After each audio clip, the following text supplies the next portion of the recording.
Good morning students. आज का जो लेक्चर है ये है क्लास 6 के लिए और आज हम पढ़ेंगे फ्रैक्शंस।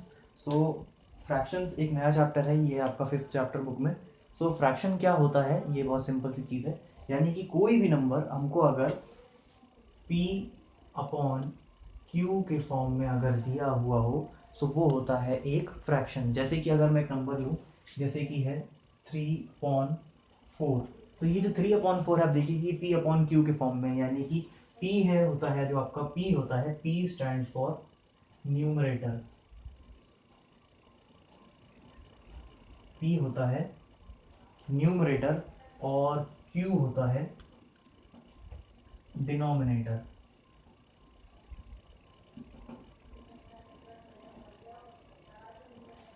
p होता है न्यूमरेटर और q होता है डिनोमिनेटर। जो न्यूमरेटर होता है वो लाइन के ऊपर होता है और जो क्यू होता है वो लाइन के नीचे होता है। अब आप देखिए, और जो ये लाइन होती है इसको हम कहते हैं डिवीजन लाइन। ये जो लाइन है, ये जो लाइन है इसको हम कहते हैं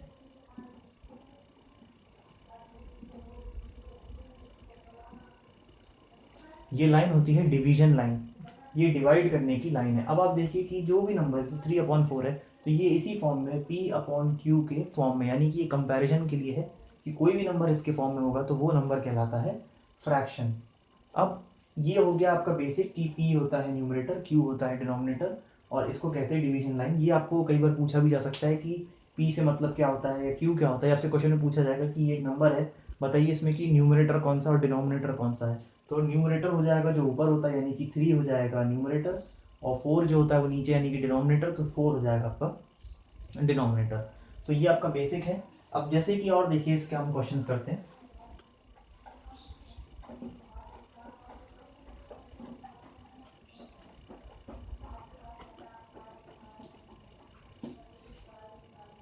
अब फ्रैक्शन हकीकत में होता क्या है, देखिए मैं आपको समझाता हूँ कि जैसे कि हमारे पास एक बॉक्स है,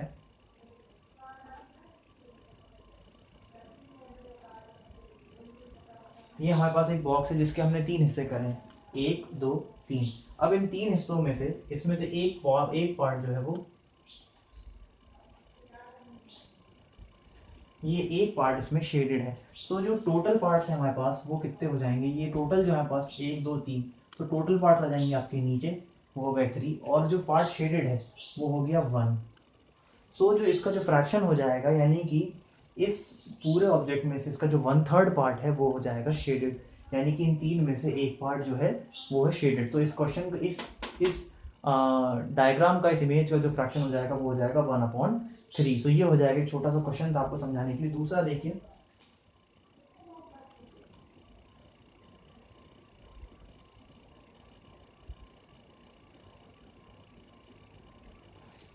ये एक सर्कल है जिसके 4 पार्ट्स हैं, हम देख सकते हैं 4 पार्ट्स, इनमें से एक पार्ट को हमने कलर कर दिया।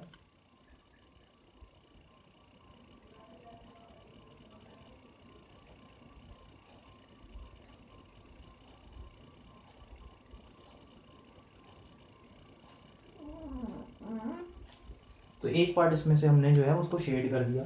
तो ये जो हो जाएगा, आप देखिए इसमें टोटल पार्ट थे 1 2 3 4, टोटल पार्ट तो हो जाएंगे 4, और एक पार्ट जो आपका शेडेड था तो वो हो गया 1/4। सो इसका इसका सर्कल का जो फ्रैक्शन हो जाएगा वो हो जाएगा 1/4। तो नेक्स्ट जो क्वेश्चन है हमारा,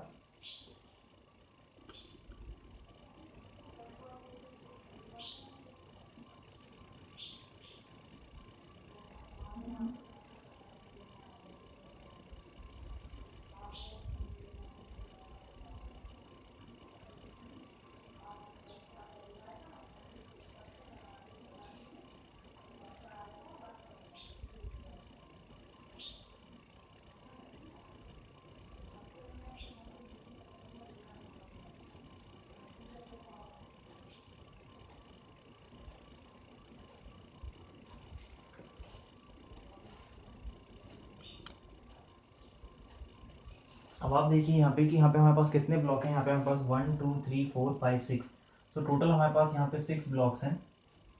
और आउट ऑफ दिस 6 ब्लॉक हमारे पास जो 4 ब्लॉक है, 1 2 3 4, 4 ब्लॉक जो है यहाँ पे शेडेड हैं।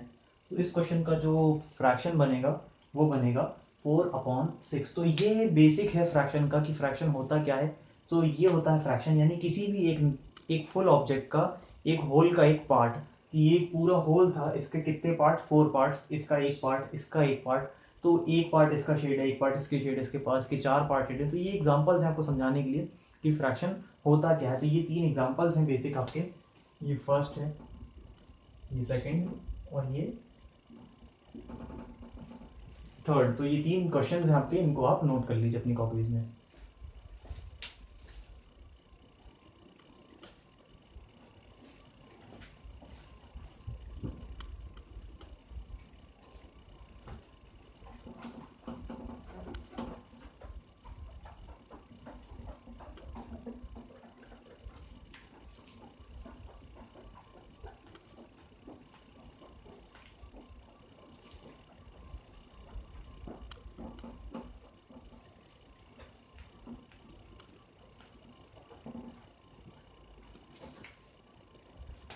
नेक्स्ट जो क्वेश्चन है वो है हमारे की representation of fraction on a number line. अब नंबर लाइन पे हम कैसे रिप्रेजेंट करते हैं इसको, आप देखिए कि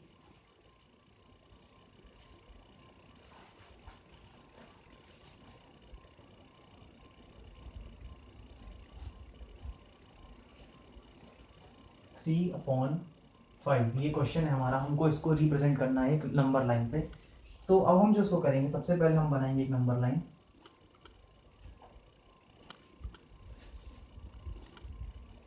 ये हो गई हमारी नंबर लाइन। इसको हम सबसे पहले स्टार्टिंग से बनाएंगे 0 1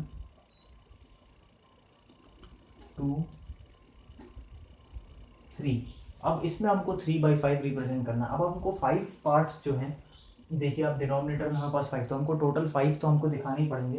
तो हम यहाँ से इसको डिवाइड करते हैं 1 2 3 4 और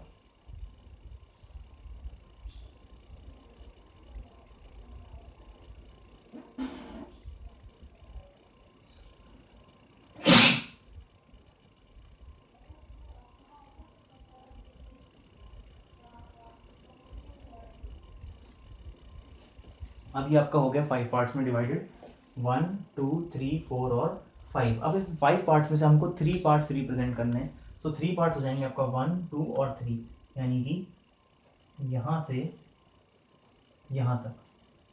सो यहाँ से यहाँ तक आपका हो जाएगा। सो इस इतने पार्ट को हम शेडेड कर देंगे।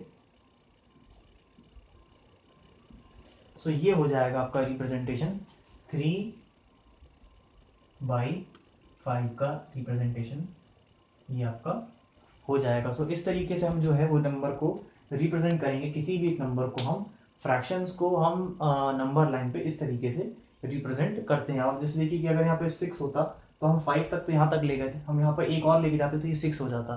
तो 6 पार्ट हो जाते हैं यहाँ पे, और 6 में से हमको यहाँ पे जितने दिखाने होते हैं हम उसको दिखाते हैं। तो इस तरीके से हम इसको करते हैं। अगर ये और बड़ा नंबर होता तो हम इस तरीके से फर्दर इसके पार्टिंग बढ़ाते जाते हैं, और ये क्वेश्चन इस तरीके से ही होता है। तो ये सबसे पहले इसमें हमको लाइन बनानी है, जितने हमको डिनोमिनेटर में दिए उतने हमको पार्ट्स करने हैं, और जितने उसमें से हमको दिखाने हैं कि यहाँ पे 3 थे उतनों को हम शेड कर देंगे। सो ये हो जाएगा आपका इस क्वेश्चन का सॉल्यूशन। तो ये नंबर लाइन पे रिप्रेजेंटेशन था फ्रैक्शन का, इसको आप नोट कर लीजिए।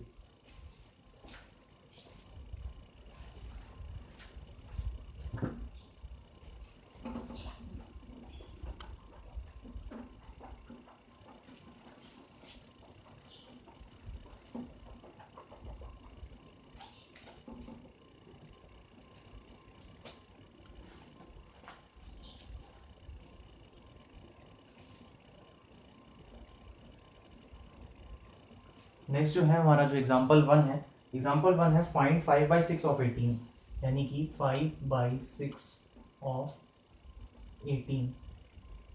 अब आप याद रखिए हमेशा कि जहाँ पे भी ऑफ लगा हुआ है, जहाँ पे भी ऑफ लगा है, ऑफ का मतलब होता है मल्टीप्लाई, यानी कि क्वेश्चन जो बन जाएगा ये बनेगा 5/6 इंटू 18। अब जो ये क्वेश्चन बना, आप देखिए यहाँ पे कि नीचे इसके कुछ नहीं, यानी इसके नीचे है 1। तो न्यूमरेटर और न्यूमरेटर आपस में मल्टीप्लिकेशन में होते हैं, डिनोमिनेटर डिनोमिनेटर आपस में मल्टीप्लिकेशन में होते हैं, लेकिन दोनों आपस में डिवाइड में होते हैं। यानी कि मैं इस 5 को 6 और 1 से भी डिवाइड कर सकता हूँ, 6 को मैं 5 और 18 से डिवाइड कर सकता हूँ कि ये होने चाहिए डिवाइड। अब देखिए आपकी 6 और 18 डिवाइड हो सकता है, 6 1 ज़ा 6, 6 3 ज़ा 18। अब आप देखिए नीचे हमारे पास 1 1 ही बचा है, तो 5 इंटू 3 करेंगे हम, तो 5 इंटू 3 आएगा 15। तो यानी जो हमारा फाइनल आंसर हो जाएगा वो हो जाएगा 15।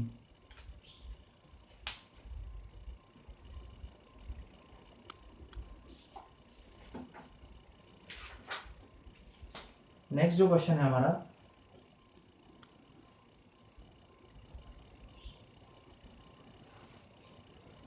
नेक्स्ट जो क्वेश्चन है, what fraction of day is 6 hours, यानी कि एक दिन में का 6 घंटे जो है वो एक दिन का कितना फ्रैक्शन होगा। अब एक दिन में कितने घंटे होते हैं पास हमको पता है कि 1 डे इक्वल्स टू 24 आवर्स होता है। तो 6 आवर्स कितना हो जाएगा, ये हो जाएगा 6/24। तो 6 1 ज़ा 6, 6 4 ज़ा 24। तो जो आपका फाइनली आंसर आएगा वो आएगा 1/4 आवर्स। तो ये हो जाएगा आपका आंसर। आप चाहें तो इसको यहाँ पे भी छोड़ सकते हैं, जो 6/24 था आप इसको यहाँ पे भी छोड़ सकते हैं, और आप चाहें तो इसको आगे भी डिवाइड कर सकते हैं। सो ये हो जाएगा आपका सेकेंड एग्जाम्पल का सॉल्यूशन।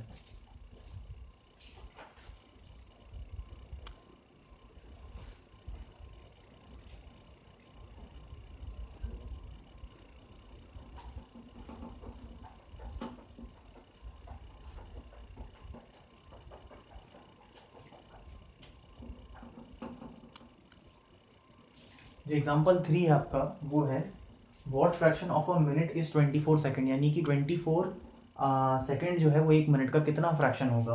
तो यानी हमको पता है कि 1 minute is equals to 60 seconds होते हैं। हमको पता है कि एक मिनट में 60 सेकेंड होते हैं। सो जो हमारा नेक्स्ट हो जाएगा, तो जो फ्रैक्शन हो जाएगा हमारा, जो हो जाएगा वो हो जाएगा 24/60। तो आप चाहें तो इसको यहाँ पर भी छोड़ सकते हैं, ये आपका फाइनल आंसर हो जाएगा। आप चाहें तो उसको आगे और डिवाइड कर सकते हैं, आगे इस तरीके से डिवाइड जाएगा।